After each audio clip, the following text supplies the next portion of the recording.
Warning, this podcast has stories of real-life events and true crime that happens every day. These stories may contain adult language and graphic or disturbing details not suitable for everyone. Listener discretion is advised.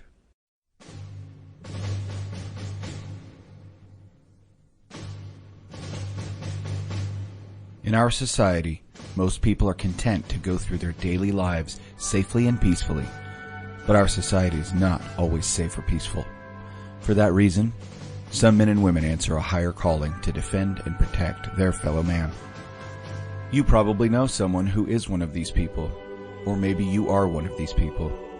The ones who see and do the things most people would never want to.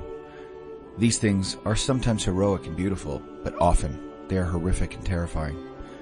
It's these things they don't share about with other people. It's these things they carry with them, so you don't have to. But when they get together, they talk to each other about them. And they call these stories war stories. Welcome to another episode of War Stories. I'm Tom. And I'm Chuck. And we are back after our little break we took. It was a nice break. Yeah, it was well needed. It was nice not to be able to open up Instagram, Facebook constantly and posting, and it was nice not to have to open a lot of emails. I was still looking at them, but there's still a bunch I haven't opened. So I will be getting back to people who have emailed and haven't heard anything back. I haven't forgot about you. I wanted a break. We took Christmas off. Yeah, so, and now back to the real world. Back to our guest. And Chuck, who did you have for us as a guest this week?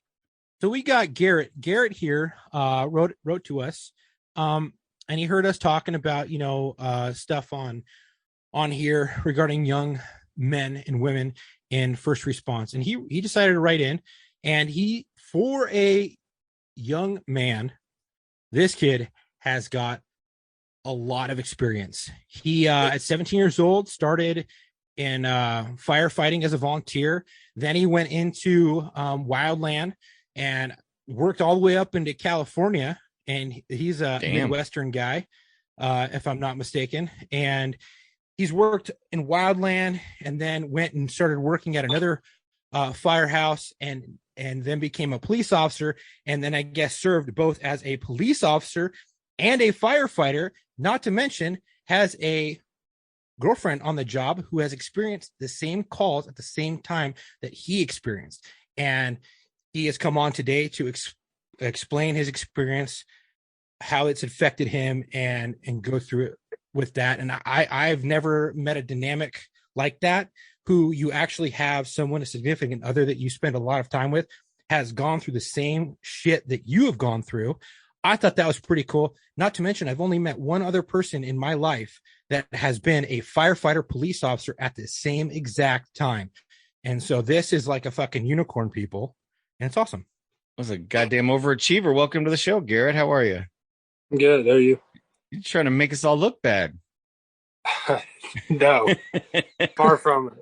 Yeah, I didn't become a cop till I was in my early 20s. And you're fighting fires at 17. How are you, Garrett? Nice to meet you. Welcome to the show. So why don't you tell us a little bit about yourself? How do you get involved in firefighting at 17? How did this all come about? Give us your background. So basically, I grew up in a real small town. I got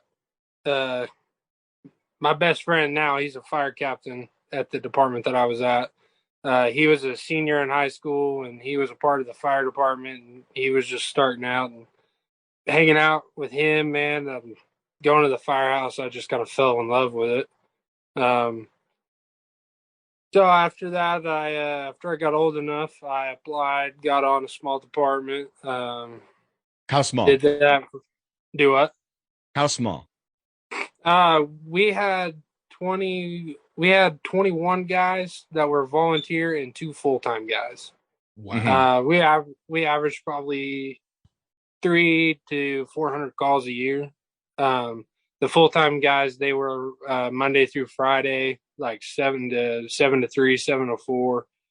And but we were actually, all the volunteer guys were actually paid by call. Oh, so, okay. yeah, depending on what kind of call it was, your money, how much money you got, I guess. Right. Nothing. So I mean, it wasn't crazy. wasn't like a flat rate. It was like, if you have a dismembered body, you get paid X amount. If you have a cat in the tree, you don't get paid that much. Pretty much. Is that how it is? Yeah, it's pretty close. Based on the call, different calls is different amounts.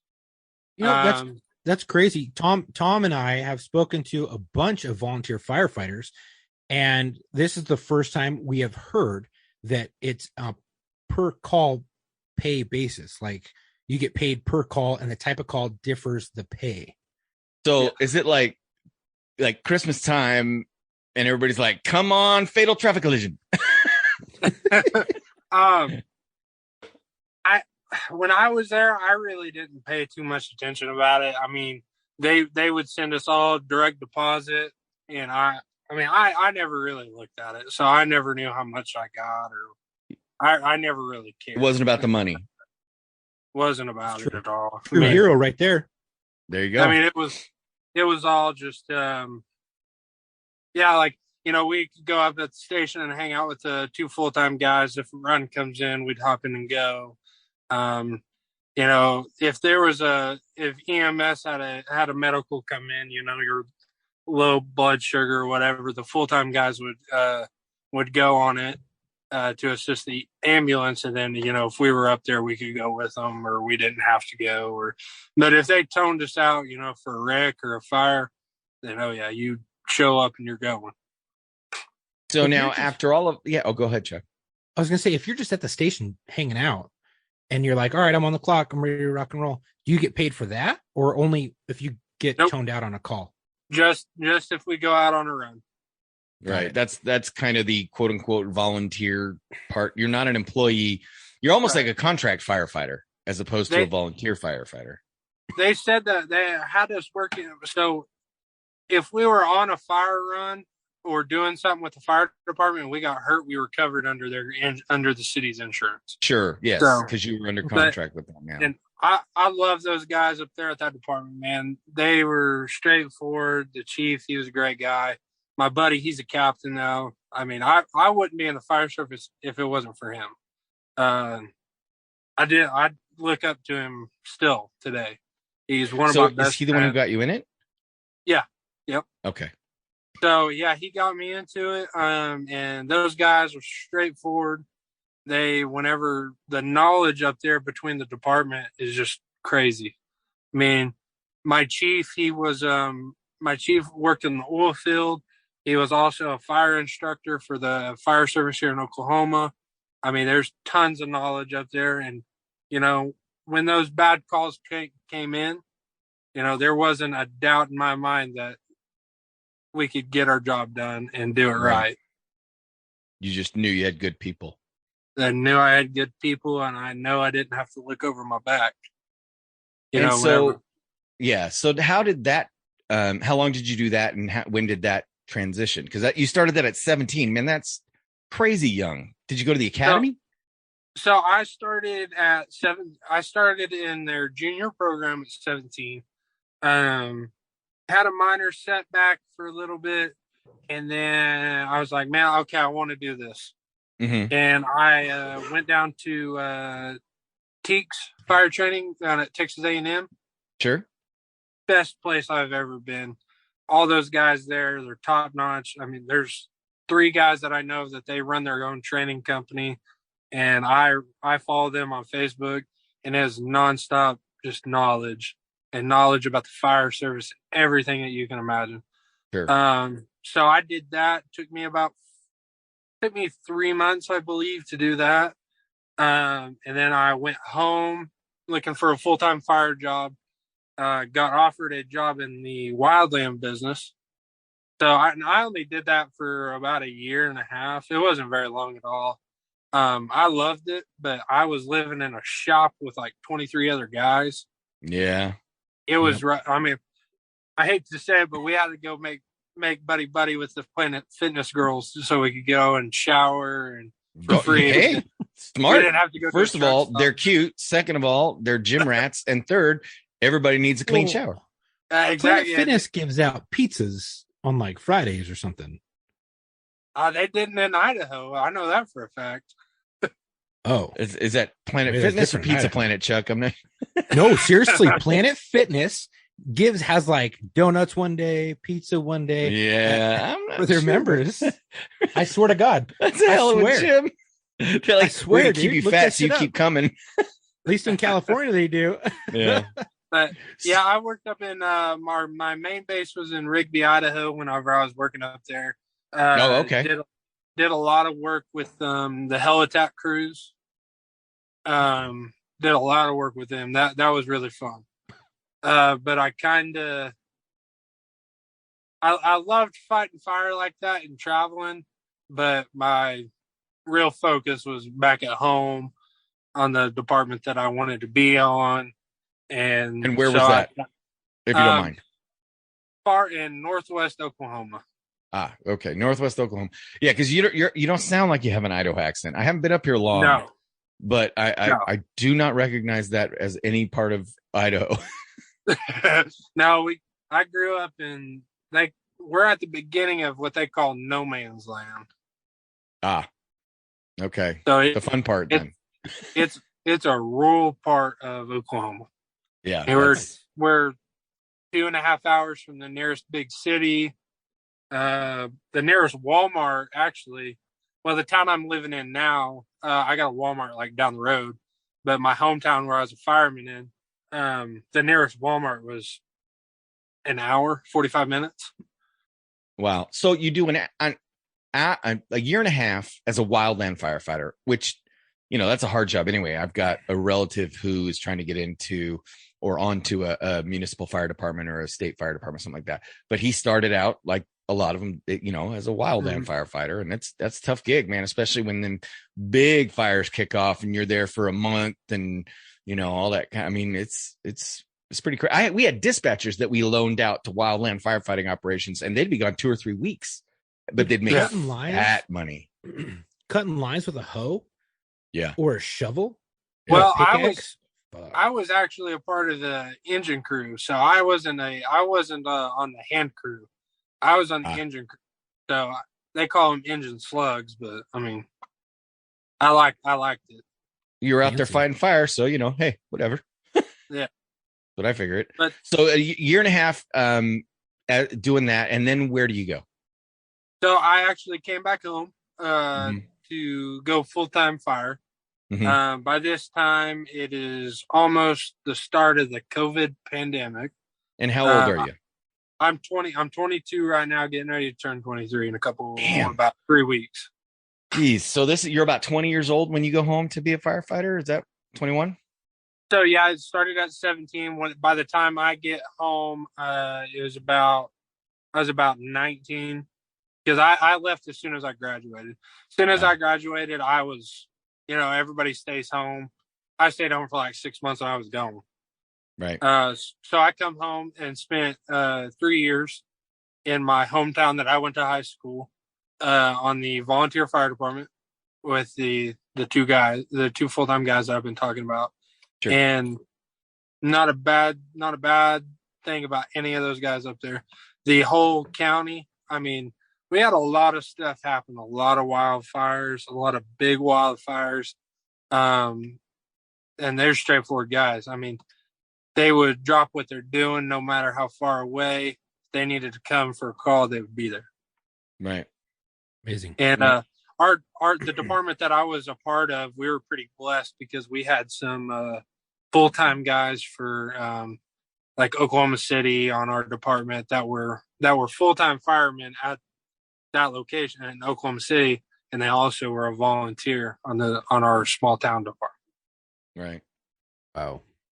So now that takes you to about 20 years old, where you become a municipal firefighter full time. So I was in the process. I had my application in at 4 different departments, and then COVID started and it halted and freezed everything. Oh yeah. So probably a couple of months into COVID, I started calling and checking in, and these places are like, "No, we're stopping. We're not hiring." Even when we do hire your application, you got to reapply. You got to go back through the physical agility test. And I'm like, some bullshit right there. I've already done it and passed it. And, that's actually where my law enforcement starts. When I was 21, I was approached by a buddy, and he asked me if I wanted to be a police officer. Because I had been talking about trying to be a full-time fireman, and in the future, when I'm older, to be a state fire marshal for the state whenever I get all my experience and stuff. And so I checked into it, and they actually prefer in the state of Oklahoma that you be a certified law enforcement officer. Sure. Okay, wow. That makes sense. I know our arson investigators had to get certified as police officers or peace officers, not police, but they had peace officer powers because besides just, arson investigators, they would go out and conduct investigations, write reports, and arrest bad guys. All ours had to do was go through like a detective course, get certified with firearms, and then they'd be good to go for their agencies, specific agencies, arson investigators, and we would still handle the arrest and the booking, and they would type the report, and it was very rarely that they ever arrested anybody. Yeah. Yeah. Even when you had someone in custody, dude.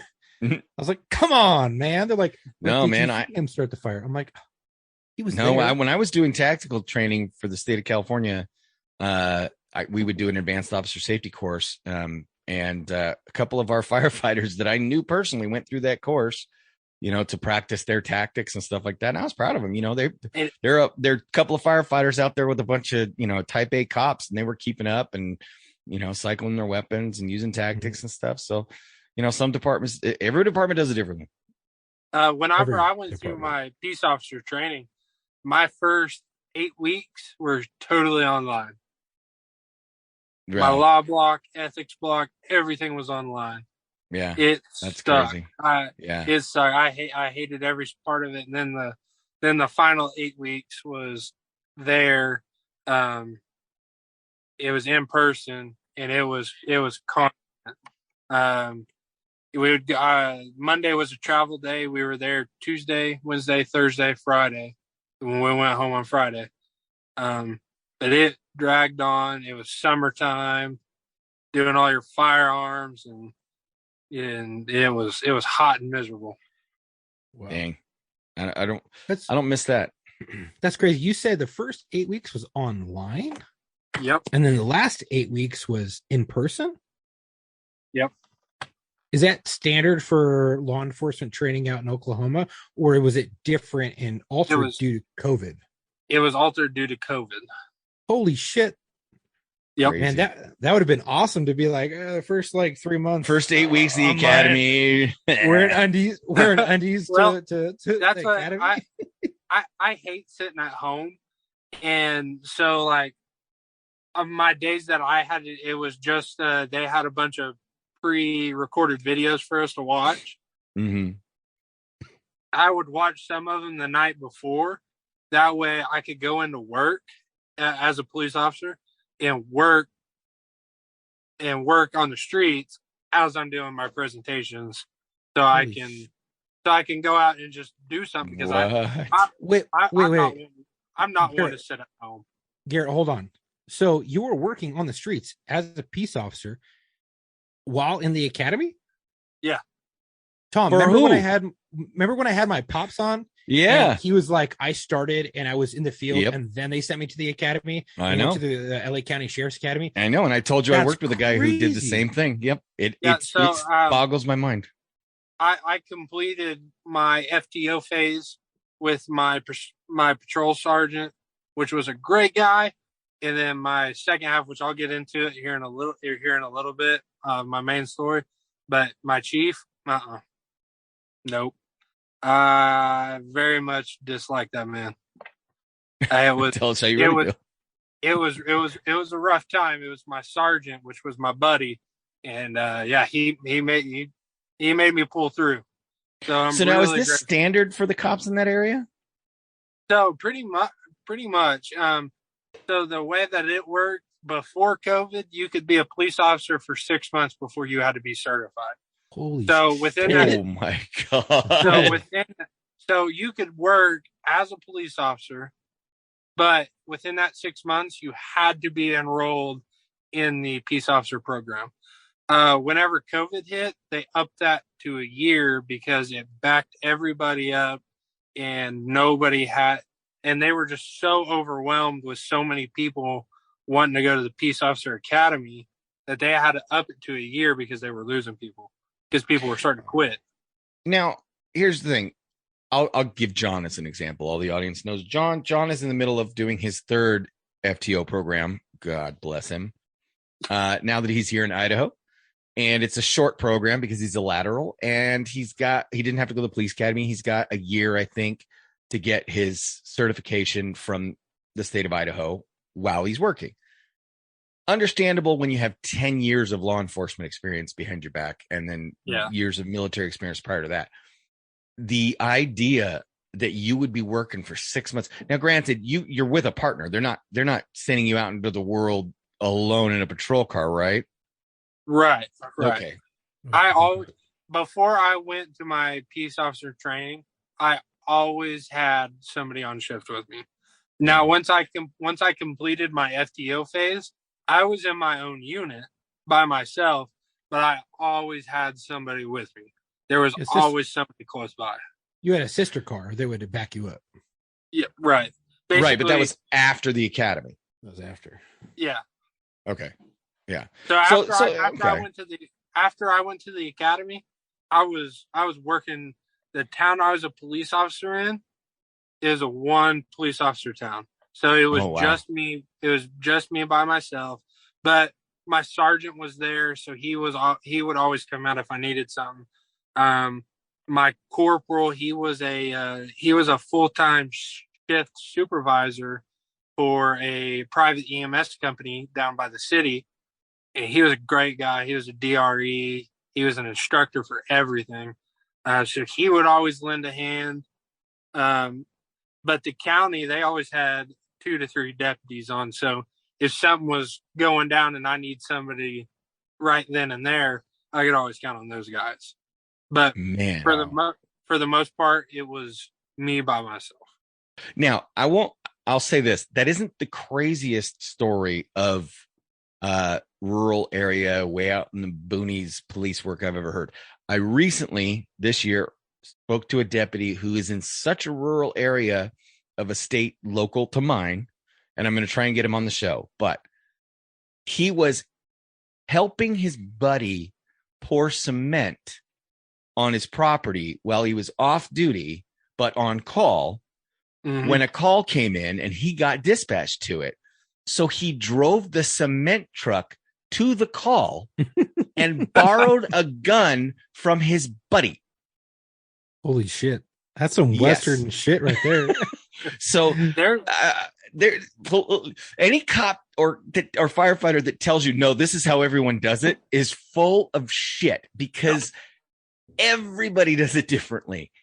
And that, in some ways that's good, some ways that's bad. You have to adjust to the area you're in. If you said you're 2.5 hours from you were 2.5 hours from a Walmart in the town where you grew up, I can only imagine the population must have been nothing. So my hometown, I believe, was about 1,400 people.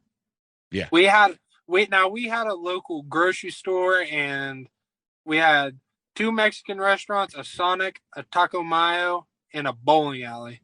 And we had 3 gas stations. You should still have at least 3 cops on at a shift, or at least 2. But that's not crazy, because there's parts of California, including Los Angeles, where if you do the math, one police officer is in charge of over 100,000 citizens. Oh god, I can imagine. Yeah, but that's I mean, you're talking about 100,000 people being stacked into a couple of square miles. So now I was where I was a policeman at. I was about 35 miles south of the town I was a fireman in. Wow. So now you are a full-time police officer. Is that it? Yes. And you have been for how long? So I've been fully certified since September. Okay. Well, welcome to the dark side. But I've been I started my law enforcement in December of 2020. Well, there you go. Okay. Well, the floor is yours, my man. What is your story? So my main story is so when I was a police officer, my long week was Monday, Tuesday off, Wednesday, Thursday on, Friday, Saturday, Sunday, 12-hour shifts. And then when I was not being a police officer, I was back in my hometown where I lived, about 35 miles away from where I was a cop at. And I was a fireman basically when I wasn't on being a cop. So I remember this day, my girlfriend, she's she deals with a lot, especially with me. Um, she applied to be an emergency dispatcher for the county I was a fireman in. And so she was a full-time dispatcher while I'm doing fire and police at the same time.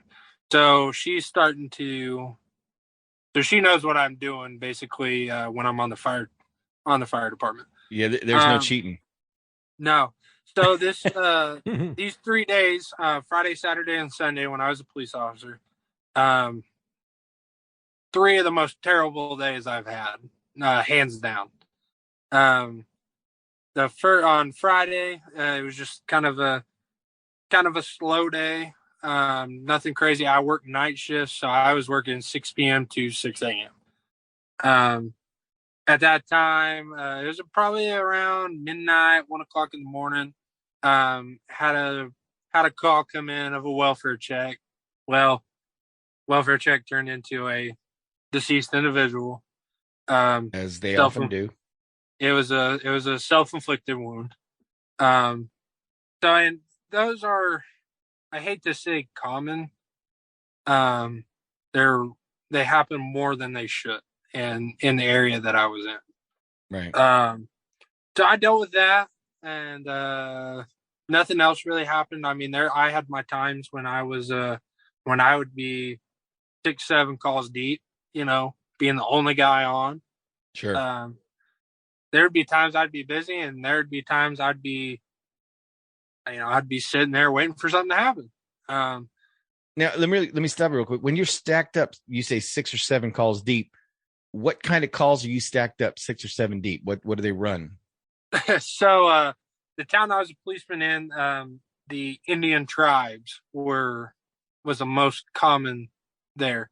We had a casino there. So a lot of that population was Indian culture. Okay. So domestics, hangings,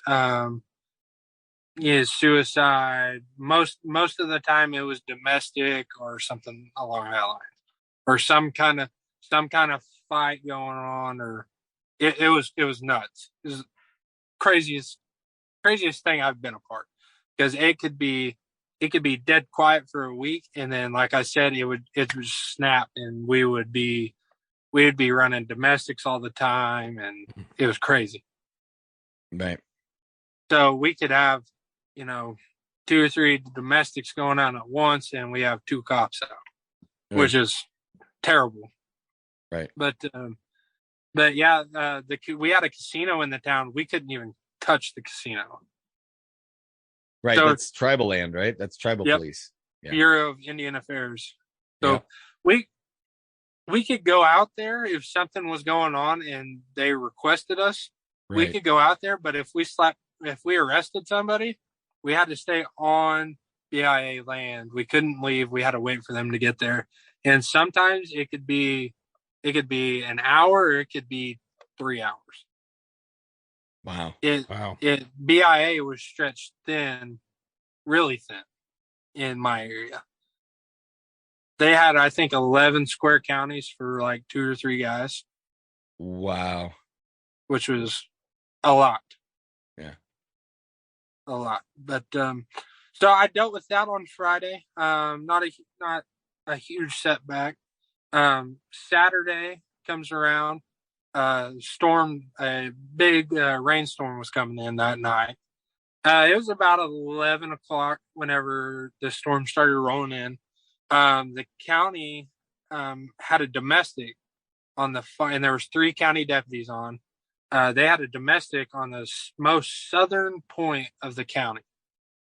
So 2 of the deputies rolled that way, and 1 deputy stayed central, which was at in the middle of the county, just in case he needed to go help them or something else happened in the northern part of the county or somewhere else. Mm-hmm.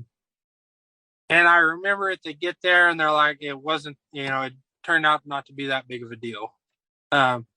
So they get there. Well, as they get there, the other deputy that was by himself in the centralized, he gets a domestic in the northern part of the county. So my sergeant was actually at the station. He was off duty. He was taking care of some work. And so I said, hey, if he needs help, he requests, I'm going to go help him because he's by himself. His nearest backup was like almost an hour away. Yikes. So he said that was fine. Well, one of the other deputies peels off of the call, domestic call in the southern end of the county as the rainstorm was coming through. And so he gets in the middle of this rainstorm, and he's about 15 miles from where I was a cop in. And he's rolling. And I remember he picks up his radio and says, hey, man, I'm rolling code to the deputy in the northern end of the county on the other domestic. But he can only go, I think he was only going like 30, 35 because it was downpour of rain. I was in city limits, and it was crazy. I couldn't see very far at all. So he ends up having a vehicle accident. And this is what kind of kicked off the night for me. So he ended up having a wreck, and so I roll out there to him because I'm the nearest one to him at this point. And he hasn't even made it to the call. No, he's still probably 35, 40 miles away from the deputy that's in the northern part of the county on another domestic. So I'm the closest person to him. So I called my sergeant and said, hey, he just had a wreck. I'm going to roll out there because I'm the nearest person to him. So I roll out there, and the highway was standing water. And I was driving a 2019 Ford Explorer, and that thing was hydroplaning like crazy. I couldn't go. I think I was rolling like 25 mile an hour. Wow. Rolling just to try to get out there to him to see if he's okay. Right. So I ended up getting out there. Thank God he was okay. Didn't end up rolling his truck, just hydroplaned off. And he was a K-9 officer. And I remember telling me, he said, hey, man, check on my dog. And so I went down there, and he was barking and wagging his tail. And I was like, he's okay. He's all right. And he's like, well, can you get him out for me? And I'm like, no, he ain't biting me. I said, he's not biting me. Yeah. I don't mess with no dog and no car. So thankfully he was okay. So all of his supervisors got there, and I left and went back to city limits. Well, I get back to city limits, and it kicks off for me. I ended up having an unattended death, which is just natural causes. And then right after that, I had another suicide. It was a hanging, or it was terrible because it was in a garage. It was still raining. Families in and out. And whenever people see lights in a small town like this, it can be 2 o'clock in the morning and everybody will be asleep. And as soon as your lights go on, it's like they're like moths, just come out everywhere. So now people are coming out everywhere, wondering what's going on. And speak to me. I'm still the only guy on because my sergeant has left at this time to go home, and thankfully get a hold of somebody to come out there and help me with it, because at that point I had one report. I already had a report. Then I have another report, and the medical examiners, they can be 45 minutes away, or they can be 2.5 hours away. It's about this. I mean, that's how it is. That's how it is in this part of the country up here, or this part of Oklahoma. You did say no man's land. Yeah. So, I mean, it can be, yeah, it's crazy. Your ME can be an hour away, or they can be right down the road, you know, just like your backup. I mean, your backup can be 5 miles away or 55 miles away, depending on how big the county is. Well, so I dealt with that. And that was Saturday. And my girlfriend and I were working the same shift schedule. He was working as a dispatcher from 7 p.m. to 7 a.m. I was working 6 p.m. to 6 a.m. So by the time I was getting home, she was getting off work and getting home too. So it kind of worked out for us. I remember she was kind of having a rough week too. So Sunday rolls around. I actually go into work a little bit early on Sunday. And Sunday just starts off right out the bat. I had a domestic go on right at shift change. Then it was dumb report after dumb report. It felt like, I mean, everybody was wanting to call about the neighbor's dog barking, or, some loud music going on in the town somewhere, or some high schoolers driving fast down the road. It just seemed like every little thing on Sunday just there's a bunch of little annoying stuff. Yeah. Yeah. It just inspired somebody to say, hey, I'm going to call that in. They need to know about that. And so Sunday evening rolls around, kind of dies off like it always does. Usually daytime hours, it stays pretty busy. Nighttime kind of dies down sometimes. The town I was in, like I said, it differed. I can be busy one day, then 2-3 days, everybody be stacked up with calls, day shift and night and graveyard shift. So by the time the sun goes down on Sunday, ended up having another suicide. Wow. And now you said suicides aren't uncommon, but now you're talking about what, 3 in, one a day in 3 days? No, so they were caught. I hate saying it like that, but they're more common than they need to be in that area. Yeah, but we have one a day for 3 days seems like it's high, even if they're not uncommon. I definitely was feeling the black cloud over me. At this point, my sergeant's kind of like looking at me. He's like, you need to go on days off and get rid of whatever you got, because I'm bad luck. You got some bad juju. You're cursed. Yeah, day shift didn't have anything, and then I come on shift, and it's just, it's just when it rains, it pours. So I was definitely feeling the black cloud at that point. So I dealt with that. My shift ended up being pretty slow after that, which is good. And now I'm going on to days off, 6 a.m. Monday morning. I'm going on days off. So I have Monday and Tuesday off. So as I'm going home, get home, I was actually able to take my patrol unit home too.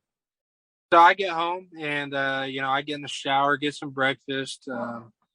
My girlfriend gets home, right at the same time as me, pretty much. So I'm going to lay down and take a nap before I get myself and go around and go up to the station, to the firehouse, and see what all the guys are doing. Seeing what's going on, if we need to work on trucks or, just do whatever. So I lay down to take my nap.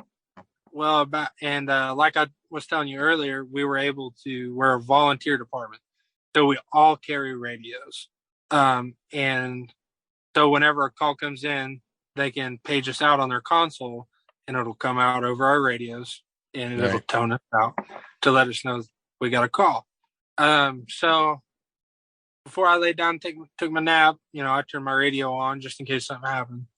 Well, about 8:30 in the morning, calls drop for a ATV accident. And now the firehouse, you can have 15, 16 guys around, or you can have 4. Right. They all have other jobs. Most of them worked in the oil field. So you can have, like I said, you can have 4 guys around, or you can have 16 guys around. Right. Well, at this time, it was one of those days nobody was around. So I get to the firehouse for this call, and it is so me. You had just gotten off shift, still taking a nap, and then you get toned out on a fire call for an ATV accident, and you only have a couple hours. 6 p.m. Sunday night to 6 a.m. Monday morning. You go down for a nap 6 a.m. Monday morning and get immediately toned out for an ATV accident. Yeah, it's not a fun time. I got about an hour and a half of sleep. And like I said, I had been through my EMT course. So I was ready and scheduled to take my National Registry EMT at this time. So all this is happening. I just finished my EMT, laid down to take that nap, about an hour and a half nap. So I get up to the station, and one of the kids that I went to high school with, he had just got on the fire department. He was new to the fire service, eager to learn. He's a great kid. So it is me, him, and my he's a fire officer. He's a fire marshal for the fire department, but he's officer level. So he holds rank. So it is just us 3. And so we're sitting there, and we're trying to wait on one more guy. Nobody shows up. So my officer gives me the go ahead to roll out the door, to respond to the accident with EMS in front of us. So we get out there, and I notice, and like I said, this is a small community. Everybody knows everybody. Everybody knows me and my dad and my grandpa and my great grandpa. Like, that's how small this community is. Just everybody knows everybody in some way. Whether that is your job title or it was a farming community. That's what my dad did. My dad is a full-time farmer, and we run commercial cattle. So he takes care of cattle, feeds cattle. We do all that. So we arrive on scene. It is a ATV accident. It's a rollover. I noticed the family as we were pulling in, and this family I highly respected in our community. Great people.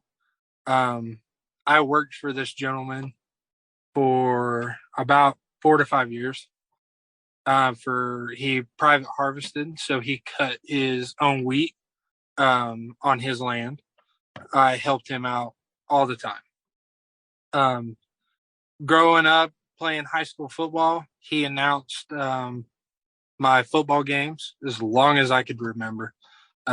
Just a great guy. But upon arriving on scene, noticed the family. My heart just immediately sank. Because you knew, so the family that you knew was the one in the wreck. Yeah, the gentleman that I worked for.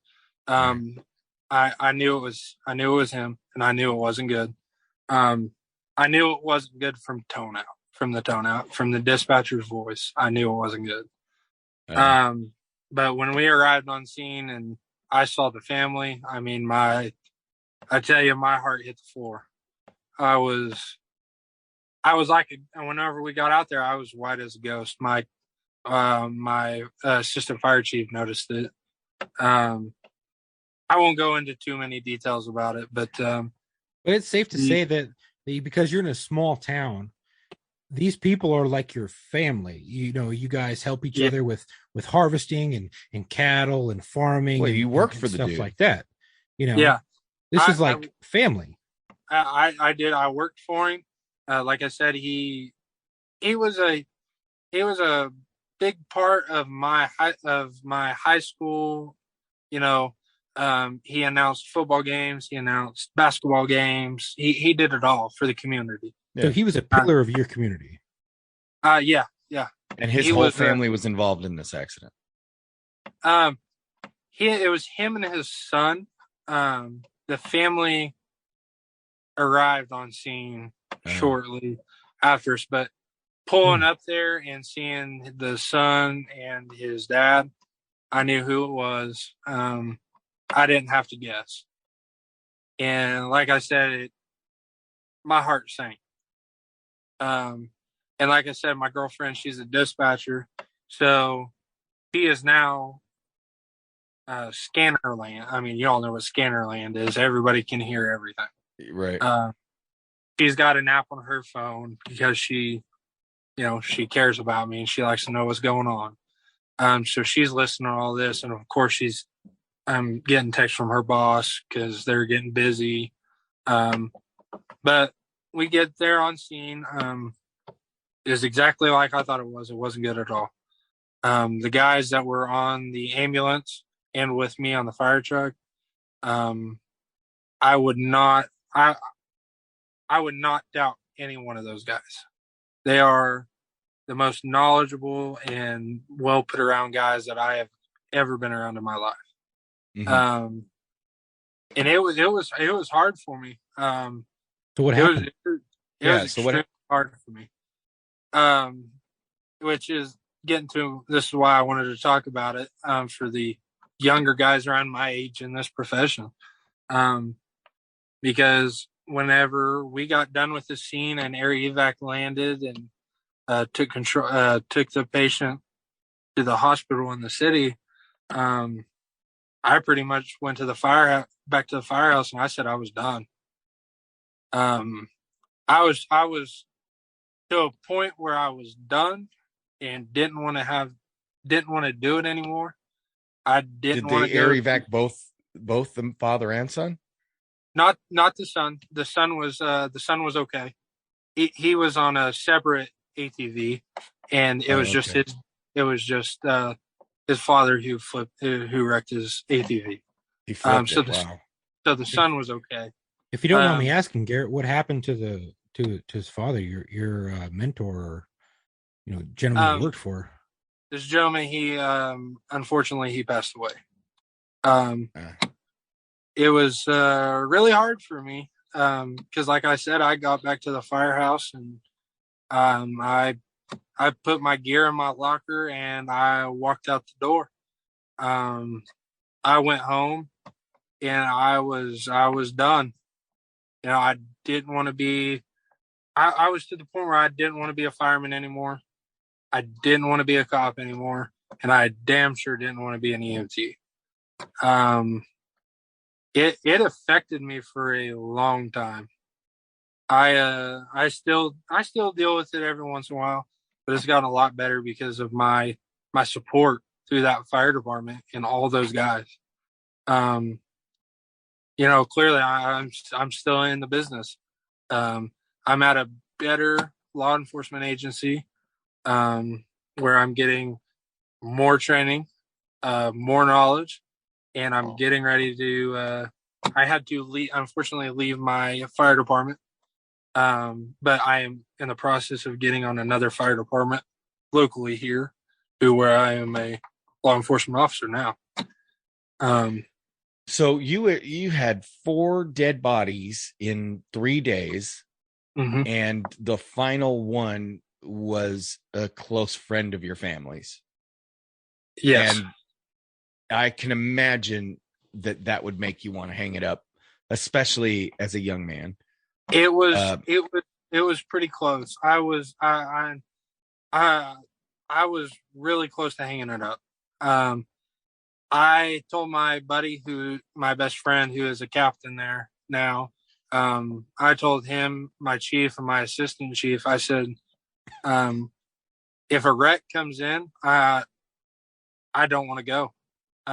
If a wreck came in and I got to the station, I'm still going to go to the station. But if there's enough guys for the engine and the rescue, I don't want to go. Yeah, I can understand that. that's just to the point that I had been. And because I tell you, I hated missing calls for the fire service. I hated missing calls.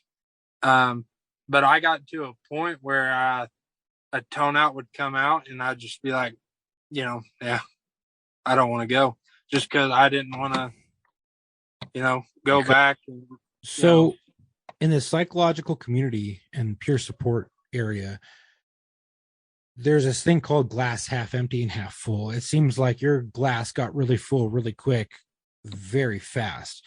Mm-hmm. Now, how did you deal with that to, one, stay in what you're doing?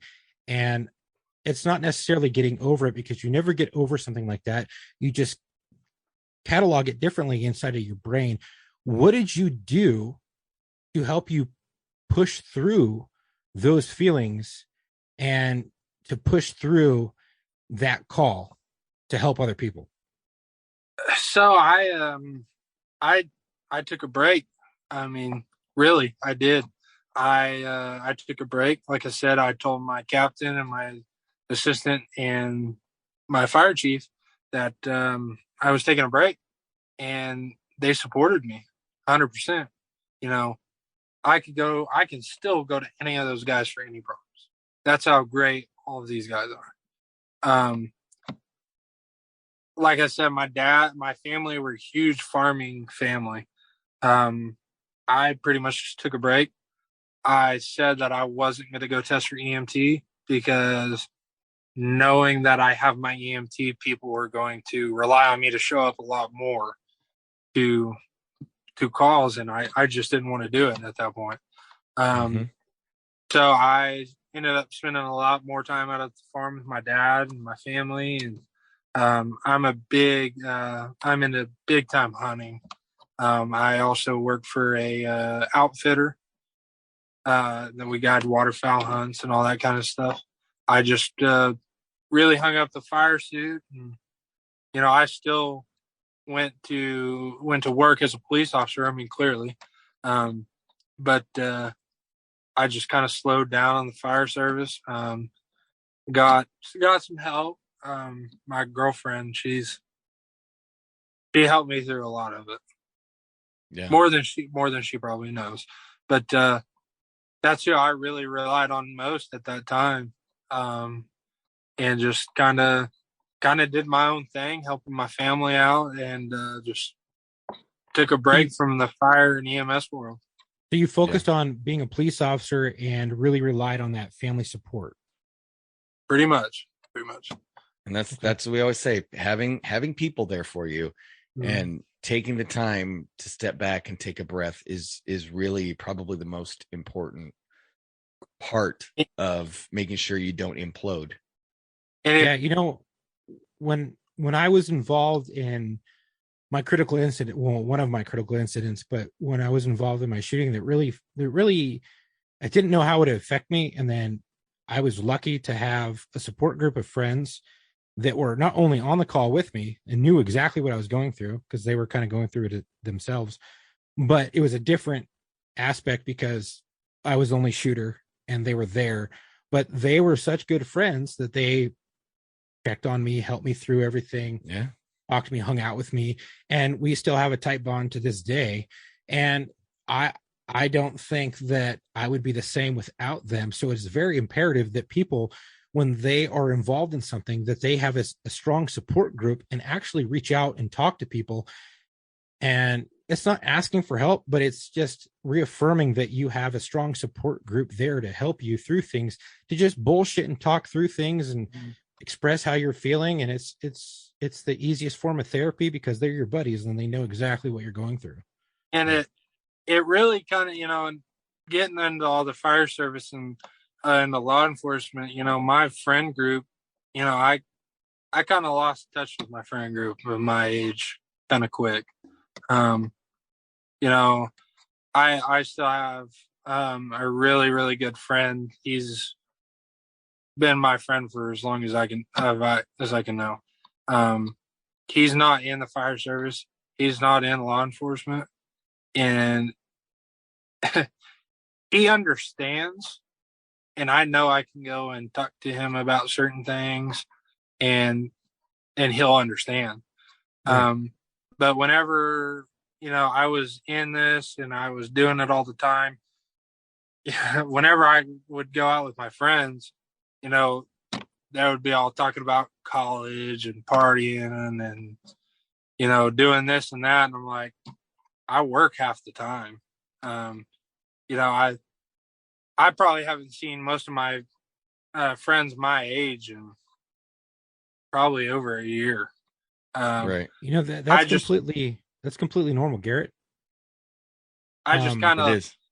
they're still there. We're all still friends. We all still touch base, but most of my friends are older gentlemen in law enforcement and the fire service. And that's what I think a lot of people starting out my age, their friends, especially my friends, realize that, man, he's part of the community. He can't do this, he can't do that. Or it just doesn't interest those people. And they realize how much you work, whether you're a volunteer, you probably have a full-time job and working as a firefighter at the same time. So, if you're working your full-time job, wherever it may be, and you're in your response area, you might have to go. So I think that affects a lot of people my age, especially friend group. So you're saying have a friend group that's more in line with the shit that you're going through, and it doesn't matter the age, but have that support system in place so that when you deal with a tough call or a tough month or week or year, you have someone to lean on. Right. And not everything's gonna be, Chuck had it all happen at once. It was one critical incident, boom. It doesn't always have to be that way. In Garrett's instance, it was several things just stacked up in a short period of time on him. And for some people, it's, tons of things stacking up on them over a decade or a career. But the bottom line is it stacks up. And when it does, you need to have an outlet. And what's funny, Garrett, is that when we spoke earlier on the phone, I kind of, I told you about when I was young on the job. Mm-hmm. And I had an incident that happened to me that fucking wrecked me. I was on probation, and it was a call that fucked with my brain more than I ever thought it could have been. And if I would have had a podcast or some group of guys talking about something that was in line with the shit that I was going through, it would have helped me tremendously. And all I had was my dad, who was a former law enforcement officer. And I dealt with something that I don't think anyone should have ever dealt with. I had someone die in my arms after being shot. And it was a young man who was trying to come onto the same agency that I was involved in. And I saw that, and I didn't have anybody to lean on because you're a boot. You don't have friends. The only friends you have are the ones going through the same shit, but they don't all have the same experiences. Yeah. And not many boots have that happen to them. Exactly. And, I was like, what the fuck do I do? And I didn't have anybody to go through that with. And then I met a group of guys and then got reacquainted with years and years later with academy classmates that were friends of mine through the academy. And we were like table classmates, and like we developed a bond, and then we worked at the same area. And then we started going through shit, and I had still been carrying around that baggage along with other baggage. And then I actually started talking to people that were going through shit. And I got to tell you, that shit helped me out so much, talking to people. And because I haven't been involved in numerous critical incidents before they were broadcasted all over fucking YouTube and the news and shit. Right. And I got to tell you, having those people to lean on, even if it's from old shit that they weren't even a part of, but having them to talk to was so invaluable to me. And I think that it's invaluable to everybody. And I try to pass that along to anybody I talk to. And I'm sure Tom would agree that having a support system, regardless if something happened years ago, and having them now is very important, and to build those relationships, because then you can kind of lean on things and lean on people and talk about past experiences and your past baggage, because that shit builds up over time. And if you don't take care of it, it can fuck with you. The guys that have been either in law enforcement or the fire service for a long period of time, they tell you, it's just another day in the fire department or another day in law enforcement. Pop out. Just go deal with another one. Yep. Don't talk about it. If you talk about it, you're a pussy. I know that's bullshit. I mean, every critical incident that happened that's fear within my fire agency, we always had a debriefing after every critical incident with our minister, with our chief, our assistant chief, our captain, and they would go around to each of us throughout the weeks and check on us and ask if we needed anything, if we needed to talk about anything. That's what grew me attached to those guys, because it showed how much the older guys care about me and the younger guys on that department, because they wanted to see us grow up in the fire service or law enforcement and be a part of our community and be the best fireman that we could be, or the law enforcement officer that I could be.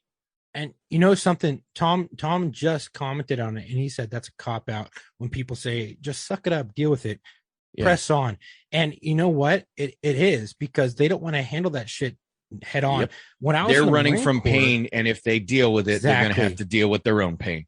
Exactly. When I was in the Marine Corps, it was the same shit. And that was over a decade ago. That was fucking 14 years ago.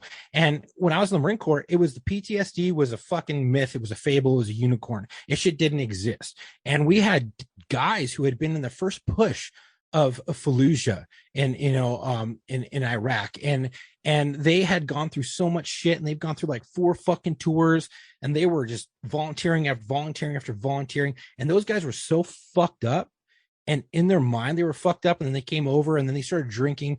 And the next thing you know, they went from fucking staff sergeant all the way to Lance Corporal or PFC, back up to corporal, back down to Lance Corporal, back down to PFC or fucking private. And people were like, oh, he's just a shitbag. No, man. That dude's dealing with some shit more than you fucking know, because he's done 5 tours and you've done nothing. And it's or you've done 1 tour, but it was like an easy tour. And not to say all tours are easy. And everything happens, crazy shit happens on tours, and and deployed and shit. But I had a buddy, and if we would have just listened to him, maybe he wouldn't taken his life. And this dude was the hardest motherfucker that I know, and he had done 5 fucking pumps to Iraq and Afghanistan, and this dude was labeled as a shitbag, and he ended up killing himself. Kind of a shitbag does 5 tours. Let me ask you that. He ended up fucking killing himself, and he killed himself by suicide by police with a fucking an unloaded airsoft gun, because he couldn't do it himself. So he relied on the police to shoot and kill his ass. And when I got that news as a police officer working, I was fucking heartbroken, because I too, when he cried to me and he was drinking, we were all drinking together, because I would hang out with this man when he was a corporal and I was a corporal, and we developed a bond, and we hung out, and he got one night, he got so fucked up, he drank everything in the house. Everything. I'm talking about 5ths upon 5ths of Tanqueray gin, Jack Daniels, and whatever the fuck we were drinking, probably Sailor Jerry. And this dude drank all of it. We woke up in the morning, he's passed out drunk. I don't know how he didn't fucking die. And he did this regularly. And then he got involved some other shit, and subsequently got other than honorable discharge, because they couldn't dishonorably discharge him because he had so many honorable deployments under his belt, and they knew he was dealing with shit. So like, well, we won't give you an honorable, we'll give you other than honorable, even though what happened, what caused you to get separated from the military should have been dishonorable, but because you've gone through everything, we'll give you other than honorable. And if you straighten your shit out, we'll give you an honorable after a couple of years if you apply for it. And he was doing okay, and I was tracking him on Facebook and stuff, but really didn't reach out to him because I was trying to get on the job and everything, and that shit eats me up. And that I vowed to myself after that day, after learning that he took his own life by suicide by police, and me being a police officer, it hit home more than anything. Yeah, because it could have been you. It could have if you lived in my hometown and I had to respond to his call and he fucking pointed a gun at me, I would have to take the shot. But at the same token, like, how fucked up is that? He was destroyed mentally on the inside. He was eating himself alive. And if we would have just taken the time out to help him and not taken a fucking cop out and going, he's just a fucking shitbag. And I never once believed he was a shitbag. I was like, no, that motherfucker's deal with some shit. He's gone through more than anything here, more than our fucking, probably not more. I mean, he'd been in as many pumps as our gunny, but I mean, how much shit was he involved in? Because he wasn't with us the whole time. He was involved in another unit in the invasion, and he had dealt with a lot of crazy shit. And we had a lot of crazy motherfuckers that were the cuckoo for Cocoa Puffs. But it was because they were dealing with some crazy shit, and they were dealing with PTSD, and no one wanted to talk about that. And you know what? That's on all of us that came in contact with this gentleman. And I'm not going to say his name due to the fact of privacy and his family and everybody else. And I don't know who's listening, but no, don't say his name. I'm not going to say his name, but we took that blame on ourselves because none of us ever fucking took that to heart, and we didn't get him help. And you know, it was different than the one guy we had to put on suicide watch, and then we made sure he was all our buddy. And we were like, okay, well, this is plain as day. He just wants help. We got him help, and he was fine. No, this motherfucker was trying to deal with it on his own, couldn't get the help, and was shunned by everybody. And that's on all of us. And but you know what, Chuck, the hardest part is that he might have done it anyway. Yeah. The problem is you'll never take the cop out. No, but no. I'm not saying it was or wasn't a cop out. I wasn't there. I'm just saying one of the hardest parts is you'll never know. And with Garrett, at least we know that you reached out, you took these 3 days of shit, you considered hanging it up, which, hey, you know what? If that's the healthy thing to do, that's the healthy thing to do. You just fucking hang it up. But that was probably the best decision I did at that time, because I had a relative that was a detective that I know of, and then my mom's grandfather was in the fire service for a very short time. So as far as I know, I'm the only person in my family, other than my uncle served in the military, but other than that, I'm the only one that I know of that was actually invested in the fire service and in law enforcement. Right. And like Chuck has his father, I have mine. You had yourself. It kind of, and being in that small rural town, you know, my brother, he was in high school, same high school I went to, which was where I was a fireman at. You know, my mom, whenever something happened in the town, everybody knew about it.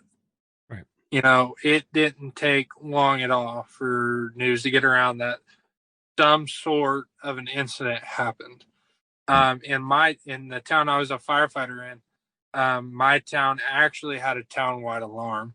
So every time the fire department got toned out between, I think, 7 a.m. and like 9 p.m., we had an alarm behind our firehouse that would sound. That way the town knew, hey, people are going to the fire station, fire trucks are going this way or that way.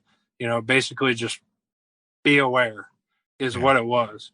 And that's been around in the town for as long as I can remember. So it's kind of, you know, a set thing in my town. But it was crazy because my mom and dad, they would kind of see how it would affect me some days. You know, I'm not a quiet person. I love to talk to people. I love to interact with people. I'm not a quiet person. Yeah, sometimes, you know, like I said, it would be, man, I just want to go lay down in my bed and watch Hulu or Netflix or, you know, just be alone. And my mom and dad saw how it affected me. My dad actually pulled me aside and talked to me. And that's when I figured out, I was like, hey, I gotta get this thing by the horns. Yep. Because good on them for knowing you well enough to see that. And they fully did my, and like I said, I've said it 100 times and I'll say it 100 more times. The guys at the firehouse, those are the best guys that I've known. Yeah. I can call any of them at any time of day or night with any kind of problem, and I know that they will help me in some sort of way. Well, that's what's important, Garrett, having those kinds of people there for you. And I know I'm definitely not the best fireman ever. I'm definitely not the best cop. I'm never going to be one of the best. You know, I don't put myself ahead of anybody. You know, I'm at the bottom of the food chain. I love learning. Learning, you know, everything about the fire service, everything about law enforcement. And that's what I like. That's what I like about my coworkers now, where I'm a law enforcement officer at, is because my lieutenant we will get together and we will talk. Yeah. And we'll talk about case law. We'll talk about this and talk about that based on, you know, actual scenarios that he's been a part of. That way he is actually helping us, you know, further our thought process into whatever we might be dealing with. Garrett, yeah. I got a quick question for you. Yes, sir. If there's one thing as we close out, because it's getting to that time, is there one thing that you can tell to other people that are young like you that can help them deal with these stressful situations? Just one thing. Basically, the one thing that I could think of right now is it's okay to ask for help, and it is okay to take a break. You know, whether that break is a month, 2 months, 3 months, even a year, a break is okay, and nobody is going to think down on you for getting help. No, thank you. True words never spoken. Well, Garrett, we thank you for coming on, and we always give our guests a chance to dedicate their episode to a fallen firefighter or police officer or veteran. And do you have somebody you'd like to dedicate your episode to? I do. I'll just say his first name. He was a fireman, a great guy. His name was Josh. I'd like to dedicate it to him. Okay, and Josh has passed away? Yes. Okay. Unfortunately. Well, Josh, rest easy, brother. We got it from here. Chuck, do you have anything to take us out? Yeah. So we have some Whoopee hoodies. We do. And some FAFO patches in a 40 millimeter. Well, Chuck does. I haven't gotten mine yet. Relax. They had to go from China to LA and now from LA to Idaho. Yeah. And they're going to be, yours is going to be customized. I'm not worried. I know where you live. I'll come get it if I want it. Oh yeah. Yeah. We'll come down here. Okay. So no, hell no. I'm not coming back to California just for a hoodie. Yeah. We have Whoopee hoodies. If you want to get some while they last, great. Go for it. I hope they're still available. I'm going to do a promotion here prior to this. So if you guys are listening, this is a week after our last episode, where I was explaining that they were going to be available. And if you sleep on it, that's on you. I hope you guys get some. They're already up. Awesome. They're already there. They might actually be gone by the time you hear this episode. Maybe. Yeah. But you can still go and get some t-shirts, some patches, some stickers, and things like that. Also supports our podcast. Yeah. Check us out on Instagram, Facebook, YouTube, TikTok. You can go and get the links on our Facebook and Instagram page. Click the link in the bio and you can get our YouTube, Instagram, and Facebook, soon to be TikTok, on there as soon as I get the link. So that will all be available. Hopefully TikTok will be available, so you can click the link in our bio for the TikTok when this episode airs. But go ahead, give us a follow on all of those. Give us some comments. If you want to be featured on the show, if you have a story you believe that could be beneficial to other people, or you just want to talk about it and you're in first response, you're a doctor, you're a firefighter, you're a nurse, you're an EMT, you're a paramedic, you're military, it doesn't matter. Give us a shout out. Give us an email, booking.warstories@gmail.com. That again is booking.warstories@gmail.com. if you forget that, you can always click the link in the bio on Instagram and Facebook, and you can go to booking.warstories@gmail.com. Right. Click that link, and it will take you straight to a prompt to email. And for some reason it doesn't, you can just copy and paste. Again, that's booking.warstories@gmail.com. If you have other questions, comments, or concerns, you can email there, or you can also go to mailbag@warstories@gmail.com. Mailbag.warstories@gmail.com. And I'll tell you right, if you DM me, because I've had somebody from corrections DM me and say, oh, you're looking for, I've worked in corrections. And I said, cool. Email Chuck at booking.warstories@gmail.com. So that's going to be the answer. Again, that is booking.warstories@gmail.com. Can you tell we've had people be confused about where they're supposed to email? You can also DM Instagram, and I will get you straight, and I will tell you, click the link in the bio. Email me. If you can't, it's booking.warstories@gmail.com. Yep. All right. Well, thanks, everybody. Garrett, thanks for being with us. We appreciate it. And until our next episode, come home with your shield or on it.